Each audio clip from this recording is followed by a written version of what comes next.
आज की स्टोरी बहुत ही खतरनाक है। स्टोरी में बहुत मजा आने वाला है। लास्ट तक जरूर सुनिए। मैंने अपनी अलमारी से पावर वाली गोली निकाली जो कभी कभार विकास लेते थे और मैं रसोई में चली गई। मैंने हल्दी बादाम वाला दूध तैयार किया और उसमें एक गोली डाल दी ताकि विकास को थोड़ी शक्ति मिल सके। ऐसा करते करते रात के 12 बज चुके थे। फिर मैंने जल्दी से दूध का गिलास लिया और विकास के कमरे में चली गई। विकास बड़े ध्यान से मेरा इंतजार कर रहा था। जैसे ही मैं अंदर आई, वह खड़ा हो गया और मुझे देखने लगा। जब वह कुछ नहीं बोला तो मैंने ही पूछ लिया, ऐसे क्या देख रहे हो? बताओ, मैं कैसी लग रही हूँ? विकास ने संकोच में कहा, मौसी, मन तो ऐसा कर रहा है कि आपको अभी खा जाऊं। मैंने हंसते हुए उसे दूध का गिलास पकड़ा दिया और कहा, मुझे खाने की जरूरत नहीं है, बस तुम इसे पी लो। विकास ने जल्दी से गिलास पकड़ा और एक सांस में दूध पी गया। दूध पीते ही मेरी, हेलो दोस्तों, आपसे हाथ जोड़कर विनती है कि मेरे चैनल को सब्सक्राइब जरूर करें। तो चलिए, आपको जल्दी से कहानी सुनाते हैं। मेरा नाम अनुष्का है। मेरी उम्र 32 साल है, लेकिन मेरा दिल हमेशा युवा रहता है। अपनी भरी भरी काया और लगभग 5 फीट 8 इंच की ऊंचाई के साथ जब मैं साड़ी पहनती हूँ तो जैसे सब कुछ ठहर जाता है। मेरी गोरी रंगत पर जब सूरज की किरणें पड़ती हैं तो लगता है मानो मैं एक चांदनी रात में घूम रही हूँ। अब बात करते हैं मेरे 22 साल के भतीजे की, जो मेरा दीवाना हो गया है। उसकी मासूमियत और उत्साह ने मेरे दिल में एक हलचल सी मचा दी है। जब वह मेरी तरफ देखता है तो उसकी आंखों में वह खास चमक होती है, जैसे वह किसी खूबसूरत ख्वाब को देख रहा हो। कभी वह मुझसे कहता है, मौसी, आज आप सच में बहुत सुंदर लग रही हैं। इसलिए मेरे पति कभी कभी दिन में ही मेरा पूजन कर देते हैं। हम शहर में रहते हैं क्योंकि मेरे पति सरकारी नौकरी पर हैं। मेरी 3 साल की एक बेटी भी है, इसलिए दूध की थैलियों का साइज और भी बढ़ गया है। मैं अपने पति का आशीर्वाद समझकर रोज लेती थी। भले ही हमारी शादी को 10 साल हो चुके थे, लेकिन मेरे पति अभी तक भूत के दीवाने थे। वैसे आमतौर पर भूत का रंग काला ही होता है, लेकिन मैं बहुत साफ सफाई रखती थी और कभी कभार मेकअप भी कर लिया करती थी। पिछले महीने कुछ ऐसा हुआ जिसका हमें बिल्कुल अंदाजा नहीं था। शाम को मेरे पति विवेश घर आ रहे थे।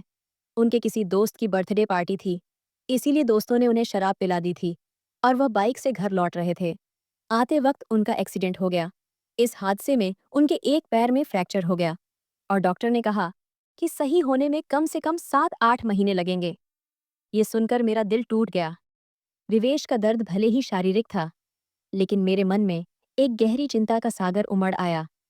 जब मैंने उन्हें अस्पताल में देखा, उनकी आंखों में दर्द और हताशा का साया था। मैंने तुरंत उनके पास जाकर उनका हाथ थाम लिया। इसी वजह से मेरी दीदी और मेरा भतीजा विकास उन्हें संभालने के लिए आए थे। मेरे जीजाजी और दीदी तो वापस चले गए, लेकिन विवेश ने विकास को यहाँ रुकने के लिए कह दिया, क्योंकि वह ठीक से खड़े भी नहीं हो पा रहे थे। मुझे ही बाजार से सामान लाने और बाहर के काम करने पड़ते थे। इसीलिए मैंने अपनी बहन को कहकर विकास को कुछ दिन रुकने के लिए बोल दिया। विकास मान गया और बहुत खुश हो गया। विकास मेरे कान तक ही आता था। शरीर भी ठीक ठाक था और रंग भी सामान्य था। विकास ज्यादा बिगड़े किस्म का लड़का नहीं लग रहा था और मैं भी खुश थी कि कोई तो आया जो मेरी मदद कर सके। आज विकास मुझसे थोड़ा थोड़ा शर्मा रहा था, क्योंकि वह शादी के बाद मुझसे पहली बार मिला था। रात को जब मैं विवेश को खाना खिला रही थी, तब विकास भी हमारे पास बैठा था। फिर विकास अपने कमरे में जाकर समय पर सो गया था। विवेश के चेहरे पर थोड़ी राहत थी, लेकिन वह अभी भी दर्द में था। तभी मेरी अंदर की भावनाएं बाहर निकल पड़ी। मैंने विवेश के पास बैठकर कहा, वह भी क्या दिन थे जब आप रोजाना भूत मारा करते थे? विवेश ये सुनकर मुस्कुराने लगे। क्या हो गया मेरी रानी, आज तो पूरी जोश में लग रही हो। मैंने कहा, नहीं जी, आपको तो मजाक सूझ रहा है और इधर मेरी बुरी हालत हो रखा है। सच बताओ तो इस भूत ने मेरा बुरा हाल कर दिया है। मेरे पति बोले, मैं तुम्हारा दर्द समझता हूँ अनुष्का। मेरा भी बहुत मन करता है, लेकिन क्या करूं? मैं तो ठीक से खड़ा भी नहीं हो सकता। बस थोड़े दिन और निकाल दो बेबी, फिर देखना मैं इस भूत का क्या हाल करता हूँ। तभी मैंने कहा, थोड़े दिन नहीं, पूरे 8 महीने बाकी है प्लास्टर उतरने में, और मेरा तो 1 महीने में ही ये हाल हो गया। पता नहीं आगे के दिन कैसे कटेंगे। मेरे पति मेरी उदासी दूर करने के लिए बोले, चलो वो, नहीं तो कम से दूध ही पिला दो, डॉक्टर ने भी कहा है। तभी मैंने हंसते हुए कहा, आपके नसीब में तो वह भी नहीं है, क्योंकि आपकी बिटिया रानी ने पी लिया है। हम दोनों जोर जोर से हंसने लगे। मेरे पति मुझे खुश रखने की पूरी कोशिश करते थे, लेकिन मैं क्या करूं? सब बेकार था। थोड़ी देर बाद विवेश सो गए, क्योंकि उनकी दवाइयों में नींद की गोलियां भी थीं। लेकिन मुझे नींद कहाँ आ रही थी। इसीलिए मैं खड़ी होकर विकास को देखने चली गई कि वह सोया है या नहीं। लेकिन विकास अभी तक जाग रहा था और मोबाइल देख रहा था। मैंने उसके कमरे में जाकर कहा, क्या हुआ विकास? 12 बज चुके हैं और तुम अभी तक नहीं सोए। लगता है तुम्हारे मन नहीं लग रहा है। विकास उठकर बैठ गया और बोला, नहीं मौसी, ऐसी बात नहीं है, बस यूं ही फोन देखते देखते लेट हो गया। फिर विकास ने पूछा, मौसी आप भी तो नहीं सोई? मैंने कहा, मुझे तो आजकल नींद ही नहीं आती। विकास ने पूछा, क्यों, क्या बात हो गई? मैंने ने हंसते हुए कहा, नहीं नहीं, वह मैं तुम्हें नहीं बता सकती। जब तुम्हारी शादी होगी तो तुम्हें खुद ही पता चल जाएगा। मेरे मुंह से ऐसा सुनते ही विकास ने अपनी नजरें नीचे झुका लीं और अंदर ही अंदर मुस्कुराने लगा। तभी मैंने कहा, अरे, तुम तो इतनी सी बात पर शर्मा गए। अच्छा बताओ, अभी तक कोई लड़की पटाई है या नहीं? विकास कुछ नहीं बोला। उसे अभी भी शर्मा रही थी। तभी मैंने उसका हाथ पकड़ा और कहा, अरे पागल, अपनी मौसी से इतना मत शर्माओ। वह धीरे से बोला, मौसी, सच बताओ तो ऐसी बातें मैंने अभी तक अपने दोस्तों से भी नहीं की हैं। मैंने कहा, अच्छा, तो मुझे अपना दोस्त ही समझ लो ना, क्योंकि मुझे ऐसी बातें करने में बहुत मज़ा आता है। विकास ने कहा, हाँ मौसी, एक थी, लेकिन उसने अभी मेरे से फ्रेंडशिप तोड़ दी है। मैंने पूछा, तुमने उसकी ठुकाई तो कर दी होगी ना? विकास बोला, नहीं मौसी, सच बताओ तो मैंने उसे ढंग से छुआ भी नहीं था। मैंने मुंह बनाते हुए कहा, तुम तो बड़े भोले हो विकास। चलो कोई बात नहीं, अब तुम मेरे पास आ गए हो तो मैं तुम्हें सब सिखा दूंगी। मैं बातें करती करती विकास के कमरे में ही सो गई थी। सुबह जब मेरी आंखें खुली तो विकास बेड पर बैठा हुआ मुझे ही निहार रहा था। मेरे उठते ही विकास ने मुझे गुड मॉर्निंग बोला। जब मैंने पूछा, क्या देख रहे हो? तो वह बोला, मौसी, आप सच में बहुत खूबसूरत हो। मैंने मुस्कुराते हुए बोली, अच्छा, तो अब तुम सुबह सुबह खूबसूरती का नज़ारा ले रहे हो और रात को तो बड़े शर्मा रहे थे? विकास मुस्कुराकर पूछने लगा, मौसी, आप बुरा ना मानो तो एक बात पूछ सकता हूँ? मैंने कहा, अरे पागल, मैं क्यों बुरा मानूंगी, पूछो क्या पूछना है? विकास मुझसे कहने लगा, मौसी, सच सच बताना आप, जो 2.5 किलो के वजन अपने सीने पर लिए घूमती हो, आपको भारी नहीं लगता? क्या उसकी यह बात सुनकर मेरी हंसी छूट गई। इसके बाद विकास मुझसे काफी खुल गया था और अब वह मुझसे ज्यादा शर्म नहीं करता था। इससे मैं भी बहुत खुश थी, क्योंकि अब मेरा भी समय अच्छे से कटने लगा था। विकास को आए हुए 10 से 12 दिन बीत चुके थे और वह मुझसे काफी घुल मिल गया था।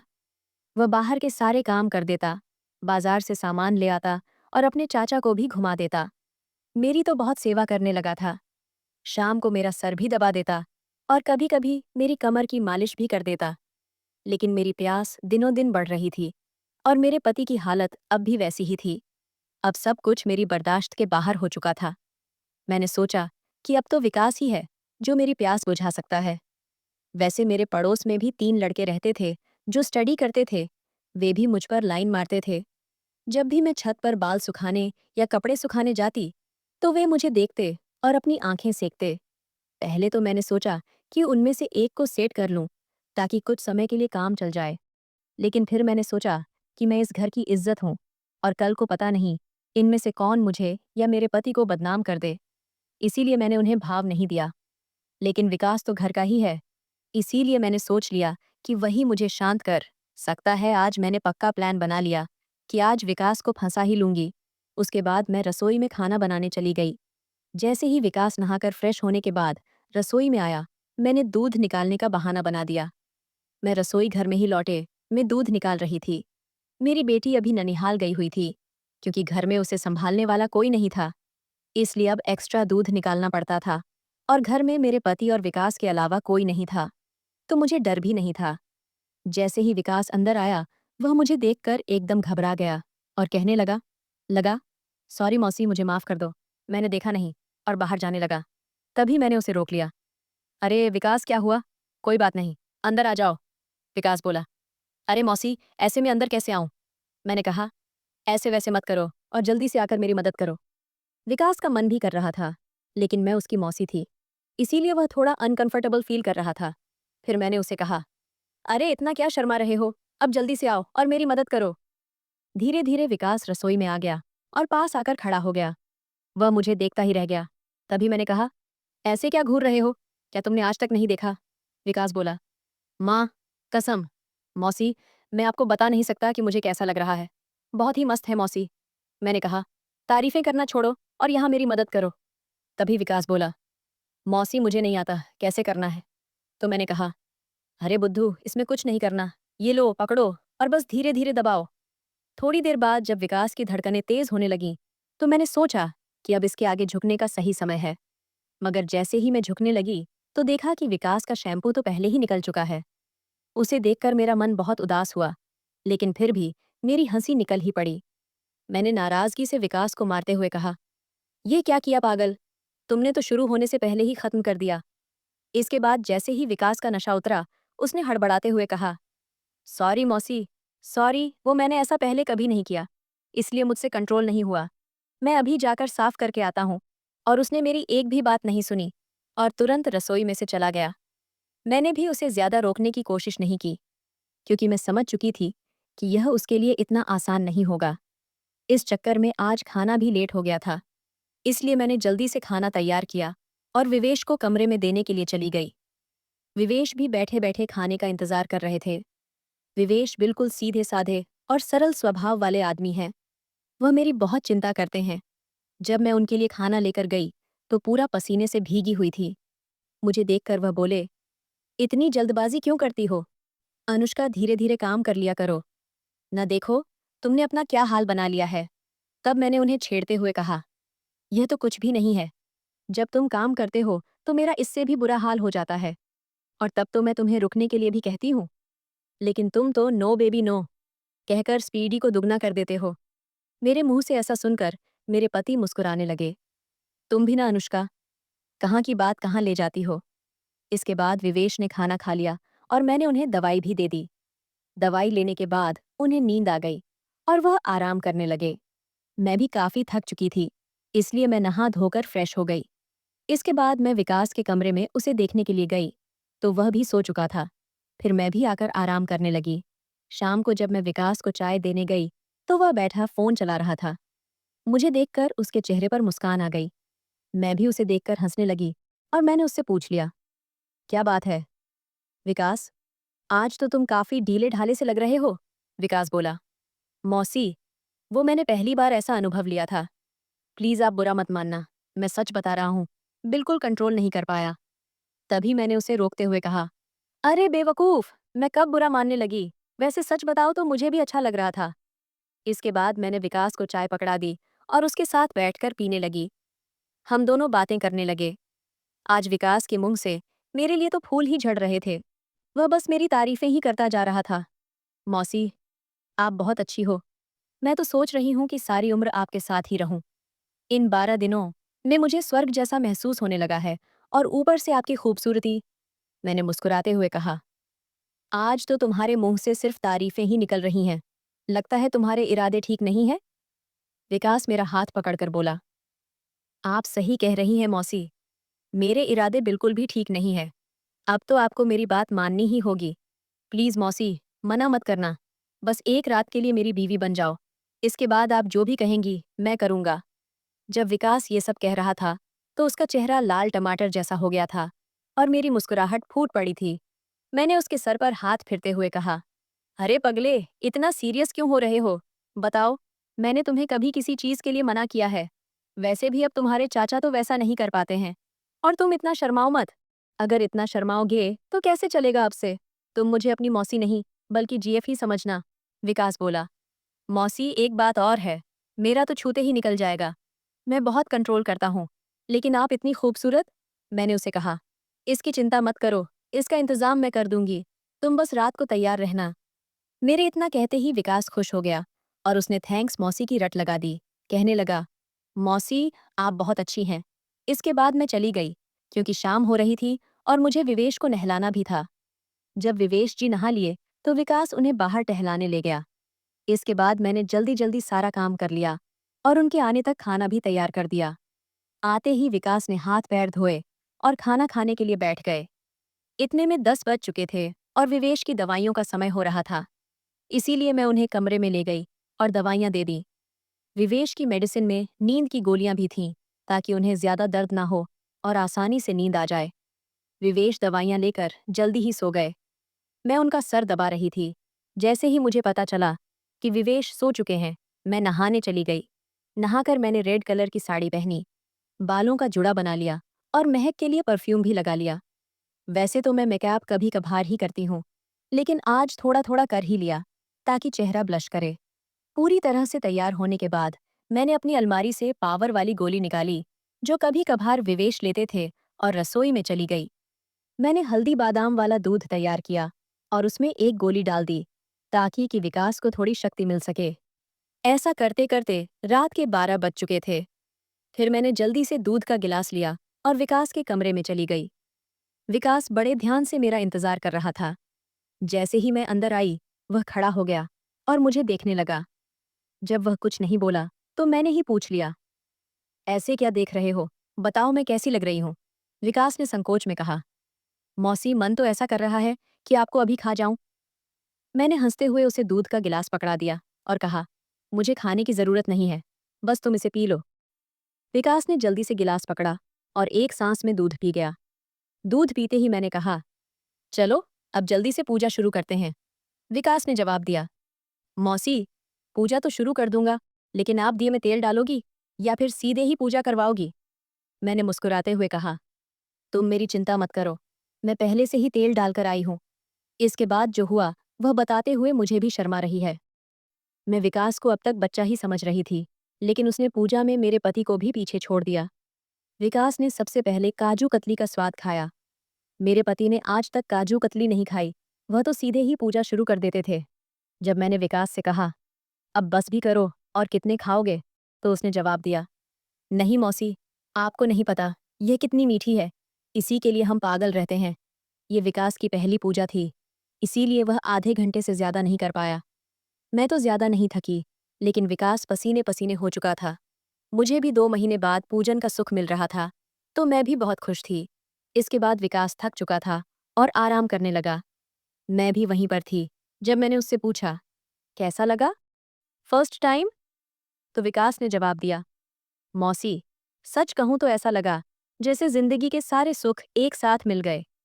आप दिल की बहुत अच्छी हैं, या कहूं तो दुनिया की सबसे अच्छी मौसी हो। फिर हम बातें करते करते सो गए। सुबह जब मैं उठी तो बिल्कुल फ्रेश महसूस कर रही थी। मैंने उठकर चाय नाश्ता बना लिया और विवेश को दे आई। इसके बाद मैं विकास को भी चाय देने के लिए उसके कमरे में गई। वह भी उठ चुका था। चाय लेकर उसने मुझसे पूछा, मौसी, मुझे डर लग रहा है, कहीं हमने कुछ गलत तो नहीं कर दिया? मुझे लगा कि शायद विकास को पछतावा हो रहा है। मैंने उसे समझाते हुए कहा, विकास, तुम ऐसा बिल्कुल मत सोचो। सच कहूं तो यह मेरी मजबूरी थी, क्योंकि तुम्हारे चाचा 7-8 महीने तक ठीक नहीं हो सकते और मुझसे इतना इंतजार शायद ही हो पाता। लेकिन तुमने मेरी बहुत मदद की है। प्लीज तुम इतनी टेंशन मत लो। और हाँ, इसके बारे में किसी से भी मत कहना। विकास ने हमें सर हिला दिया और बोला, मौसी, अगर ये मेरी मजबूरी बन गई तो मैंने कहा, आ जाना फिर अपनी मौसी के पास। मैंने कब तुम्हें मना किया है? इतना कहकर मैं मुस्कुराने लगी और विकास फिर से मेरी तारीफ करने लगा। मौसी, आपकी जितनी तारीफ की जाए उतनी कम है। पता नहीं मैंने पिछले जन्म में कौन से पुण्य किए थे जो मुझे आप जैसी मौसी मिली। इसके बाद मेरे और विकास के बीच पक्की वाली दोस्ती हो गई थी। अब जब भी मेरा मन करता, मैं विकास से पूजन करवा लेती। इसी बीच विकास के पापा ने फोन भी किया था कि वह घर आ जाए, लेकिन विकास ने मना कर दिया। अब मेरे पति विवेश भी चलने फिरने लगे थे, तो हम लोग बाजार भी घूमने लगे। विकास अब मेरी ओर ज्यादा केयर करने लगा था। शाम को जब भी मैं विवेश को सुलाकर विकास के पास जाती, तो वह मेरे पैर दबाता, कमर की मालिश करता और सर भी दबाता। मैं विकास से कहा भी करती थी कि मेरे लिए इतना कुछ करने की जरूरत नहीं है, लेकिन वह नहीं मानता और कहता, चुप रहो मौसी, आप सारा दिन काम करती हो, इसीलिए थक जाती हो, तो इतना तो मुझे भी करने दो। दोस्तों, शायद आप लोगों को मैं बिल्कुल भी पसंद ना आऊं, क्योंकि मैंने मौसी के रिश्ते को खराब किया है। लेकिन सच कहूं तो मैं भी ऐसा करना नहीं चाहती थी, लेकिन भावनाओं में सब कुछ हो गया। इसलिए प्लीज आप लोग समझने की कोशिश करना और मेरी कहानी को सुनकर भावनाओं में मत बह जाना, क्योंकि सच में यह गलत बात होती है तो मेरे खातिर कमेंट में एक प्रॉमिस जरूर करके जाइए कि आप लोग अपने जीवन में ऐसा कभी नहीं करेंगे। स्टोरी की शिक्षा, यह कहानी हमें कई महत्वपूर्ण सबक देती है जो हमारे जीवन में काम आ सकते हैं। आइए हम इन शिक्षाओं को विस्तार से समझते हैं। कहानी में अनुष्का अपने पति विवेश की देखभाल करती है जब वह दुर्घटना में घायल होते हैं। ये दिखाता है कि जिम्मेदारी का मतलब केवल व्यक्तिगत लाभ के लिए जीना नहीं है, बल्कि अपने प्रियजनों की देखभाल करना भी शामिल है। जीवन में जब हम किसी रिश्ते में होते हैं, तो हमें अपने साथी के प्रति समर्पित रहना चाहिए, चाहे परिस्थितियां कितनी भी कठिन क्यों ना हो। अनुष्का और विकास का रिश्ता दिखाता है कि परिवार के सदस्यों के बीच का भावनात्मक जुड़ाव कितना महत्वपूर्ण है। जब विवेश को चोट लगती है, तो विकास अनुष्का की मदद करता है। यह दर्शाता है कि कठिन समय में परिवार का सहारा कितना महत्वपूर्ण होता है। हमें अपने परिवार के सदस्यों के साथ खुलकर अपनी भावनाएं साझा करनी चाहिए और उन्हें सुनना चाहिए। कहानी में विवेश की चोट के कारण अनुष्का को उसके स्वास्थ्य का ध्यान रखना पड़ता है। यह हमें याद दिलाता है कि स्वास्थ्य सबसे बड़ा धन है। हमें हमेशा अपने और अपने प्रियजनों के स्वास्थ्य का ध्यान रखना चाहिए। किसी भी स्थिति में हमारी प्राथमिकता हमारी और हमारे परिवार की सेहत होनी चाहिए। अनुष्का ने विवेश की बीमारी के बावजूद हिम्मत नहीं हारी।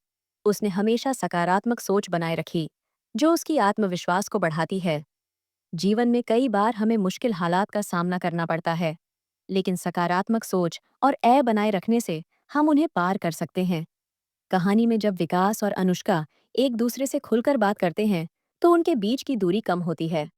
ये दिखाता है कि खुला संचार किसी भी रिश्ते की नींव है। हमें अपने मन की बात बिना किसी डर के कहनी चाहिए, ताकि हमारे रिश्ते मजबूत बने रहे। कहानी में अनुष्का और विवेश के बीच की बातें और विकास की उपस्थिति से पता चलता है कि जीवन में शारीरिक और मानसिक संतुलन कितना जरूरी है। हमें अपने मानसिक स्वास्थ्य का भी ध्यान रखना चाहिए, ताकि हम शारीरिक स्वास्थ्य के साथ साथ मानसिक स्वास्थ्य भी बनाए रख सके।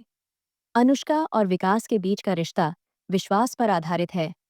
जब एक रिश्ते में विश्वास होता है, तो वह अधिक मजबूत और स्थायी होता है। हमें अपने रिश्तों में ईमानदार रहना चाहिए और एक दूसरे पर विश्वास करना चाहिए। तो दोस्तों, आपको यह कहानी कैसी लगी? कमेंट में हमें ज़रूर बताएं।